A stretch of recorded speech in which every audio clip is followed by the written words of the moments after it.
अस्सलामुअलैकुम dear student. पिछले video lecture में हमने एक्सरसाइज नंबर 1.6 का मैट्रिक्स इन्वर्जन मेथड पढ़ा। आज जो कि हैं हम अपना नया मेथड शुरू करने जा रहे हैं। उस मेथड का नाम है क्रैमर्स रूल।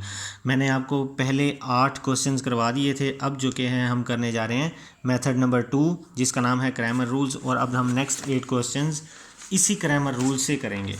ठीक है, अब जो कि है ये हमारे पास क्वेश्चन है। सबसे पहले तो मैं आपको क्वेश्चन के शुरू में ही बता दूं कि क्रैमर रूल्स में x की वैल्यू को फाइंड करने का फार्मूला क्या होगा। आपने इसको जब मैट्रिक्स फॉर्म में लिखेंगे तो ये क्या बनेगा, हम लिखेंगे सबसे पहले हम इसको मैट्रिक्स फॉर्म में लिखेंगे 2 3 -2 +2।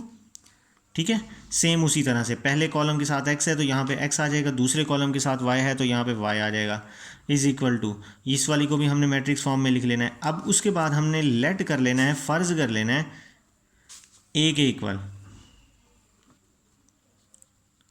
ठीक है, और किसी को कुछ कहने की ज़रूरत नहीं है। अब हमने क्या करना है, जब इसको a के इक्वल लेट कर लेंगे तो x की जो कि वैल्यू आएगी वो आएगी a x का डिटर्मिनेंट डिवाइडेड बाय a का डिटर्मिनेंट। क्योंकि हमने इसको a कहा है ना, इसलिए हमने इसको कहना है a x।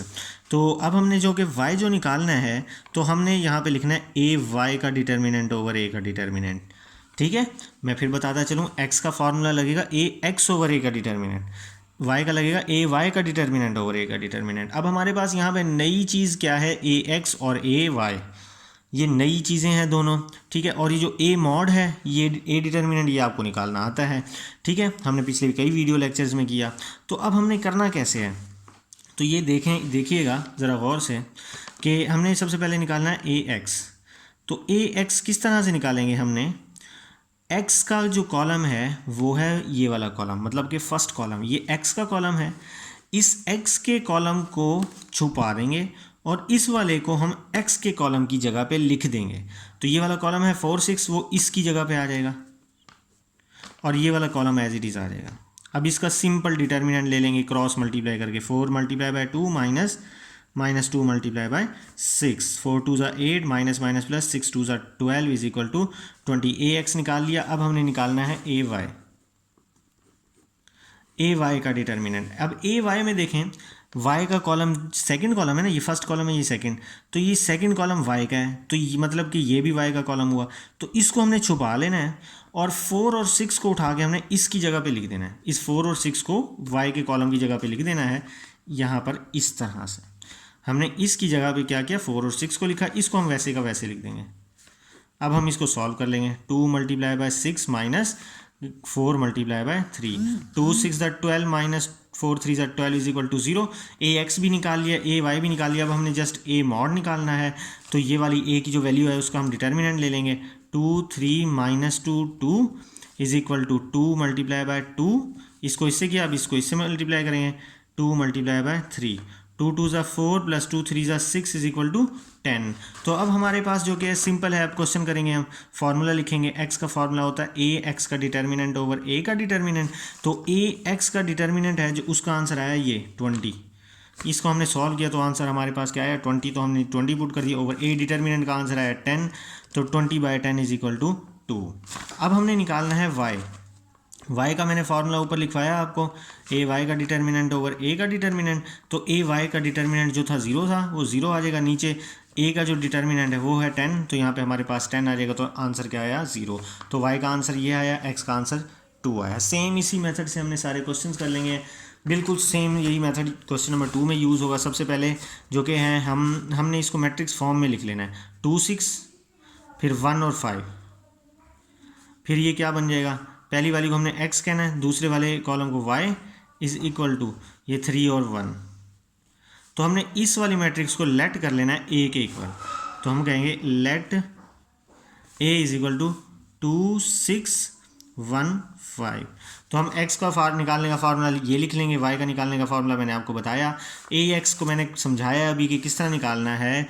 x का है पहला कॉलम, तो पहले कॉलम को छुपा देंगे और 3 1 को उठा के यहाँ लिख देंगे ये, और ये वाला हमने एज इट इज़ लिख लेना है। फिर हमने इसको क्रॉस मल्टीप्लाई करके माइनस कर देना है। अब a y है, a y में हमारे पास देखें y का है दूसरा कॉलम, तो इस मैट्रिक्स में हम दूसरे कॉलम को छुपा देंगे, दूसरे कॉलम की जगह ये 3 1 लिख देंगे यहाँ पर। ये 3 1 आ गया और ये वाला 2 6 एज इट इज आ गया। अब इसको क्रॉस मल्टीप्लाई करेंगे और सॉल्व कर लेंगे, ठीक है। अब हमारे पास ए एक्स भी आ गया, ए वाई भी आ गया, हमने निकालना है ए मॉड। तो ए मॉड जो सिंपल ए जो है इसको हमने मॉड ले लेना है, क्रॉस मल्टीप्लाई करना है और ये आंसर। तो एक्स का फॉर्मूला लिखना है, ए एक्स की वैल्यू ऊपर लिखनी है जो ए एक्स का आंसर आया, ठीक है, ओवर नीचे ए का मॉड आया, ये वाला जो ए का मॉड पुट किया। 2 2 ज़ा 4, 2 7 ज़ा 14, ठीक है, ये 2 7 ज़ा 14, 2 2 ज़ा 4। अब y का जो ये फार्मूला लिखेंगे, ए वाई का जो आंसर आया है ये वाला -16 आया है वो लिखा है y की जगह, ए का आंसर है 4, तो इसको जब डिवाइड करेंगे हमारे पास ये आंसर आएगा। ये क्वेश्चन नंबर 2 हुआ। सेम इसी मेथड से क्वेश्चन नंबर 3 होगा, कुछ भी चेंज नहीं है। हमने जो कि है यहाँ पे ये हमने लेट कर लेना है इसको, ये 4 3 2 और -1 हो जाएगा। फर्स्ट जो कि है वो x के इक्वल है, दूसरी जो कि है y के इक्वल हो जाएगी, इज इक्वल टू ये 8 और 1। तो हमने इसको लेट कर लेना है a के इक्वल। ये वाला स्टेप मैंने किसी क्वेश्चन में नहीं किया हुआ, तो आपने इसको लाजमी करना है, ठीक है। तो अब ये फार्मूला x का आ गया, y का आ गया, ए एक्स जो हमने निकालना है, तो x के इस कॉलम को छुपा देंगे और 8 और 1 को उठा के यहाँ पर लिख दें हम, 8 और -1 आ जाएगा, ठीक है। और हमारे पास जो कि है दूसरा कॉलम y का है, तो ये एज इट इज़ आ जाएगा, इसको क्रॉस मल्टीप्लाई करवाएंगे, ये आंसर आ जाएगा। अब हमारे पास जो ए वाई है वो ए वाई हमारे पास ये है कि ये x का कॉलम है, ये y का कॉलम है, इस y के कॉलम को छुपा के हम 8 और -1 यहाँ लिख देंगे। ये देखें 8 और -1 लिख दिया हमने y के कॉलम की जगह, 4 और 3 एज इट इज़ आ जाएगा। इसको क्रॉस मल्टीप्लाई करके आंसर निकाल लेना है, इसको क्रॉस मल्टीप्लाई करवा के आंसर निकाल लेना है। फिर ये a है, a का मॉड हमने निकालना है, इसको हमने इसकी वैल्यू उसको सिंपल क्रॉस मल्टीप्लाई करवा के आंसर निकाल लेना है। फार्मूला पुट करना है, ए एक्स का आंसर पुट करना है, ए का आंसर पुट करना है, डिवाइड कर देना है। फिर ठीक है, ये 2 3 ज़ा 6, 2 5 ज़ा 10 हो जाएगा। यहाँ पे हमने ए वाई का आंसर पुट कर देना है, ए का आंसर पुट कर देना है, तो हमने इसको कैंसिलेशन करनी है। ये तो है क्वेश्चन नंबर 3। अब इसी तरह से क्वेश्चन नंबर 4 में भी हमने यही काम करना है। सबसे पहले आपने इसको मैट्रिसेस फॉर्म में लिखना है, ठीक है। फिर इसका ए के इक्वल कह लेना है आपने, ए के इक्वल कह देना है ये 3 5 -2 और -2 को। फिर उसके बाद करना क्या है आपने, हमने अब देखना है पहले ए एक्स निकालना है, तो ये एक्स वाला ये है, तो -6 और -10 को इधर लिख देना है, ये -6 और -10 को, ये हमारे पास एज इट इज़ आ जाएंगे। फिर हमने निकालना है ए वाई, तो ए वाई लिख लेना है, ये वाई कॉलम है, तो -6 और -10 को यहाँ लिख देना है, ये देखिए हमने यहाँ लिख दिया और ये वाला हमारे पास एज इट इज़ आ गया। इसको क्रॉस मल्टीप्लाई करके ये आंसर निकालेंगे, इसको क्रॉस मल्टीप्लाई करवा के ये आंसर निकालेंगे, ठीक है। फिर उसके बाद ए डिटर्मिनेंट, इस पूरे का डिटर्मिनेंट ले लेंगे, इसको क्रॉस मल्टीप्लाई करवा के ये आंसर निकालेंगे। अब हमने एक्स का फार्मूला पुट करना है, ए एक्स की वैल्यू पुट करनी है, ए का आंसर पुट करना है। ए एक्स मॉड का आंसर आया था 8, 4 2 ज़ा 8, इसी तरह ए वाई का मॉड जो कि वो 0 आया था, नीचे 4 आया था, तो हम इसको डिवाइड करेंगे तो आंसर 0 आया। ये था क्वेश्चन नंबर 4। अब है हमारे पास क्वेश्चन नंबर 5। तो क्वेश्चन नंबर 5 में भी वही काम करना है, हमने इसको लेट कर लेना है मैट्रिक्स को, ए के इक्वल, तो 3 -6 -2 और 4। अब हमने करना ये है, चूंकि हमने निकालना है ए एक्स, तो ए एक्स निकालने के लिए आपने इसको छुपा देना है, तो 4 और 7 को उठा के यहाँ पे लिख देना है। ये 4 और 7 आ गए, ये वाला एज इट इज़ आ गया। जब हम निकालेंगे ए वाई, तो वाई का ये कॉलम है, इसको छुपा के 4 और 7 को उठा के हम यहाँ लिख देंगे, ये वाला एज इट इज़ लिख लेंगे। देखिए 3 -6 वैसे का वैसे, इसको छुपा के 4 और 7 को हमने यहाँ पे लिख देना है। क्रॉस मल्टीप्लाई करवाएंगे, हमारे पास आंसर क्या आ जाएगा 45। फिर उसके बाद इसका जब हम डिटर्मिनेंट लेंगे, तो ये मल्टीप्लाई करवा के क्रॉस मल्टीप्लाई करवा के माइनस करवाएंगे, ये आंसर आ जाएगा 0। अब याद रखिएगा, जब हमारे पास इस मेन मैट्रिक्स का ये है ए, इसके मॉड 0 के इक्वल आ जाए, तो हम लिखेंगे no solution, it is not possible. मैंने क्या कहा, मैंने ये कहा जिसको हमने लेट किया ए के इक्वल, इसका मॉड अगर 0 के इक्वल आ जाए, तो हमारा आंसर क्या होगा, नो सॉल्यूशन, कुछ भी आंसर नहीं निकाल सकते हम। अब आएंगे हम क्वेश्चन नंबर 6 की तरफ। बिल्कुल उसी तरह हमने ए को लेट कर लेना है, ये 4 -3 और 1 और -1। फिर उसके बाद हमने निकालना है ए एक्स। ए एक्स कैसे निकालना है, एक्स को छुपा देंगे, 9 और -5 को यहाँ पे लिख देंगे, ये लिख दिया यहाँ पे, और ये 1 और -1 को लिख दिया, क्रॉस मल्टीप्लाई करवा के हमने आंसर निकाल लेना है। अब हमने निकालना है ए वाई।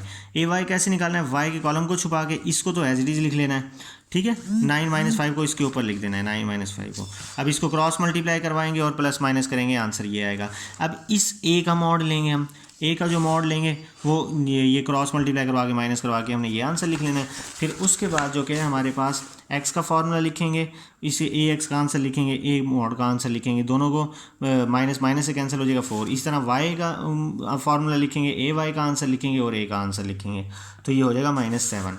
अब है हमारे पास क्वेश्चन नंबर 7। तो क्वेश्चन नंबर 7 में वही काम करना है आपने, ए के इक्वल लेट कर लेना है 2 -5 -2 -2, ठीक है। तो अब सबसे पहले जब हम ए एक्स निकालेंगे तो ये जो एक्स वाला कॉलम है इसको छुपा के 4 और -10 को इसकी जगह पे लिख देंगे और ये वाला 2 और -2 एज इट इज़ आ जाएगा। क्रॉस मल्टीप्लाई करवा के इसका आंसर निकाल लेंगे। अब हमने निकालना है ए वाई, तो ए वाई में हमने वाई का कॉलम छुपा के इसको एज इट इज़ लिख लेना है हमने, ठीक है। इसकी जगह पे 4 और -10 लिख देना है। अब इसको क्रॉस मल्टीप्लाई करवा के आंसर निकाल लेंगे।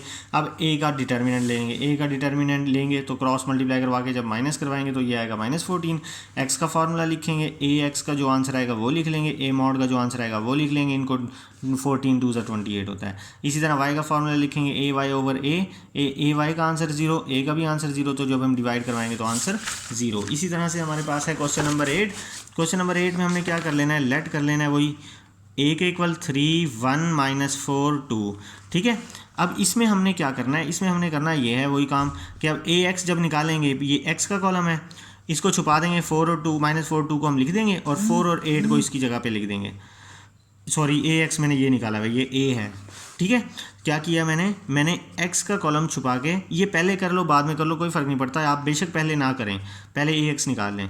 तो 4 और 2 को हमने ऐसे लिख लेना, -4 और 2 को पहले कॉलम की जगह 4 और 8 हमने लिख लेना है, ठीक है। इसको क्रॉस मल्टीप्लाई करवाएंगे, माइनस करवाएंगे 0। फिर हमने निकालना है ए वाई, वाई का दूसरा कॉलम है तो दूसरे कॉलम को छुपा देंगे, ये वाला एज इट इज़ लिखेंगे 3 और 1, ये 3 और 1 हमारा एज इट इज़ आ गया। अब इस दूसरे की जगह ये 4 और 8 हम इस दूसरे की जगह लिखेंगे, क्रॉस मल्टीप्लाई करवाएंगे, माइनस करवाएंगे, आंसर आएगा। अब हमने ए का मॉड निकालना है, वो मैंने ऊपर निकाला हुआ है, तो इसका मॉड लेंगे, इसको क्रॉस मल्टीप्लाई करवाएंगे, आंसर आएगा 10। फिर हमने जस्ट जो कि है एक्स का फार्मूला लिखना है, एक्स का फार्मूला होता है ए एक्स ओवर ए, तो ए एक्स की वैल्यू आई 40, ये ए एक्स का आंसर हमारे पास 40 आया और ए का आंसर हमारे पास 10 आया, तो जब डिवाइड करवाएंगे 4 आएगा। इसी तरह से वाई की वैल्यू जो है ए Y over A Y mod over A mod, तो ए वाई का जो आंसर 20 आया, ए मॉड का आंसर 10 आया, तो इसको डिवाइड करवाएंगे तो 2 आया हमारे पास। तो इसी के साथ डियर स्टूडेंट हमारा क्रैमर्स रूल कंप्लीट हुआ। इंशाल्लाह नेक्स्ट वीडियो लेक्चर में हम नेक्स्ट एक्सरसाइज स्टार्ट करेंगे। तब तक के लिए अल्लाह हाफिज़, अपना ख्याल रखिएगा, दुआओं में याद रखिएगा।